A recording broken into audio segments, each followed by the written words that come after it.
Ishan bag के पीछे हमेशा परेशान रहता था।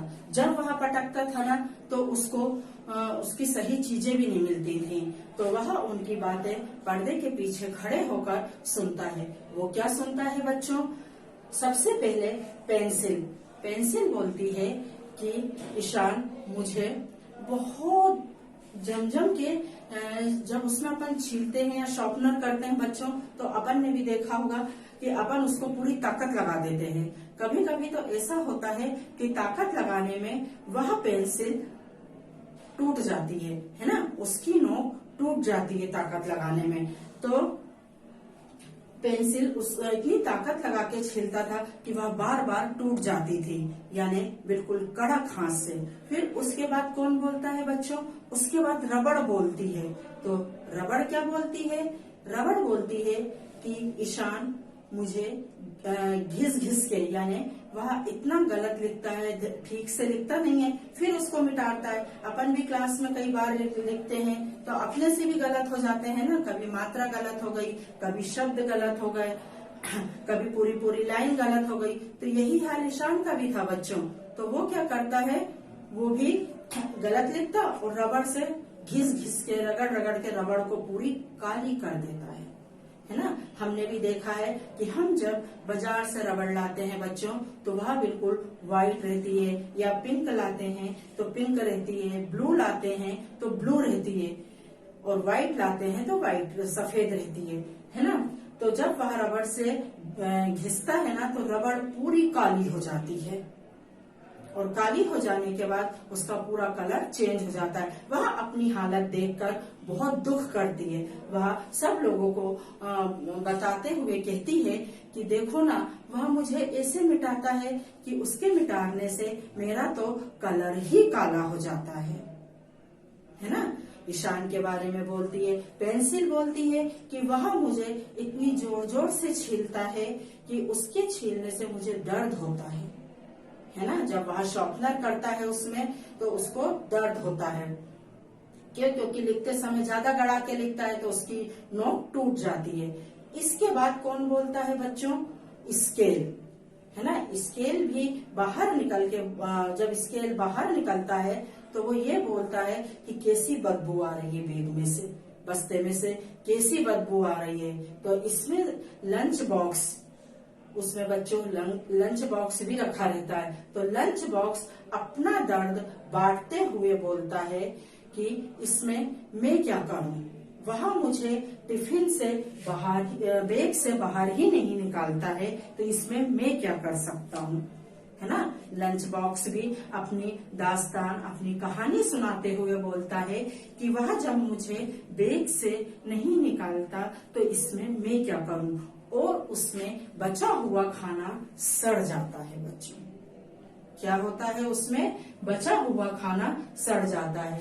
ईशान अपने बस्ते से अपना बचा हुआ लंच बॉक्स भी नहीं निकालता था, है ना। तो उसमें जो खाना रखा रहता था वो बदबू देता था।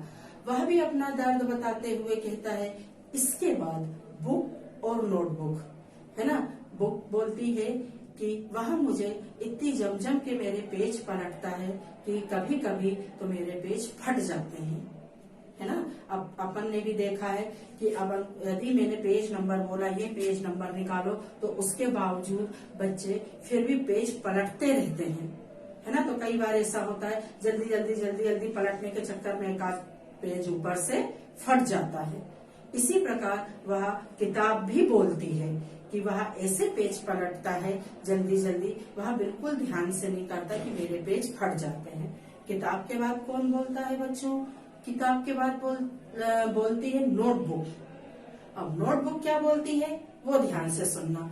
नोटबुक कहती है कि ईशान मुझमें जब लिखता है और लिखने के बाद गलत कर देता है, तो गलत से कोई बात नहीं बच्चों, गलती सबसे होती है, किंतु हमें क्या करना चाहिए कि हमें रबड़ से धीरे धीरे मिटाना चाहिए। किंतु ईशान क्या करता था कि वह रबड़ से तेज तेज मिटाता था, ऐसे मिटाता था कि वो जगह भी काली हो जाती थी और पेज भी फट के अलग हो जाता था। तो ये बात कौन बोलता है? ये बात बच्चों नोटबुक बोलती है। है ना, कि वह तो मेरे साथ भी ऐसा करता है। बुक कहती है कि जब वो मुझे पलटता है तो मेरे पेज फट जाते हैं और हमेशा मेरा काम अधूरा रहता है ना। जब हम लोग बच्चों आपको बोर्ड में लिखाते हैं, होमवर्क देते हैं, तो हम आपसे ये बोलते हैं ना कि आपको कंप्लीट करना है, ये आपको पूरा करना है, हम आपकी बुक चेक करेंगे, हम आपकी नोटबुक चेक करेंगे। किंतु ईशान की बुक हमेशा इनकम्प्लीट रहती थी, वह उसे कभी भी पूरा नहीं करता था। तो ये कौन बोलता है? ये उसकी बुक बोलती है बच्चों। तो इस प्रकार से अपनी चीजें संभाल कर रखना अच्छी आदत है। अगर हम अपनी चीजें संभाल कर रखेंगे तो बच्चों वो चीजें भी हमारी इज्जत करेंगी, वो भी हमारा साथ देंगी, है ना। अगर हम अपनी चीजें संभाल कर नहीं रखेंगे तो वो भी हमारा साथ छोड़ देंगी बच्चों। ये सारी बातें सुनने के बाद ईशान को बहुत दुख होता है। जब वह रबड़, पेंसिल, स्केल सबकी बातें सुनता है ना बच्चों, तो उसे बहुत दुख होता है और साथ ही उसे अपनी गलती का एहसास भी होता है। उसे अपनी गलती का एहसास होता है।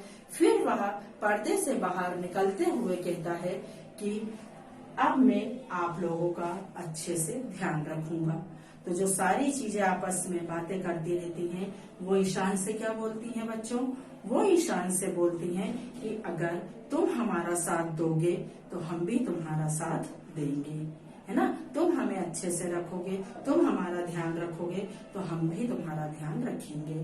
अगर तुम हमारा ध्यान नहीं रखोगे तो हम तुम्हारा साथ कैसे देंगे। इसलिए बच्चों हमें अपनी हर चीज को बहुत अच्छे से संभाल कर व्यवस्थित रखना चाहिए। हमें लापरवाही नहीं करना चाहिए, है ना। लापरवाही का परिणाम हमेशा बुरा होता है बच्चों। बिल्कुल सही बात है कि लापरवाही का परिणाम हमेशा ही बुरा होता है। चाहे आप किसी भी चीज में लापरवाही करो, पढ़ाई में लापरवाही करो, है ना, अपना सामान रखने में लापरवाही करो, किसी की बात सुनने में किसी भी चीज में अगर आप लापरवाही करोगे ना बच्चों, तो इसका परिणाम अच्छा नहीं होता है।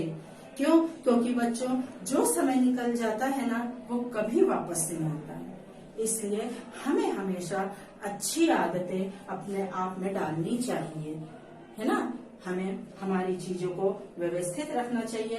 हाँ, हमारे घर में हर चीज के लिए जगह बनी रहती है बच्चों, तो उसी जगह पर हमें अपनी चीजें रखनी चाहिए। तो ये था बच्चों हमारा आज पाठ 11 ईशान का बस्ता।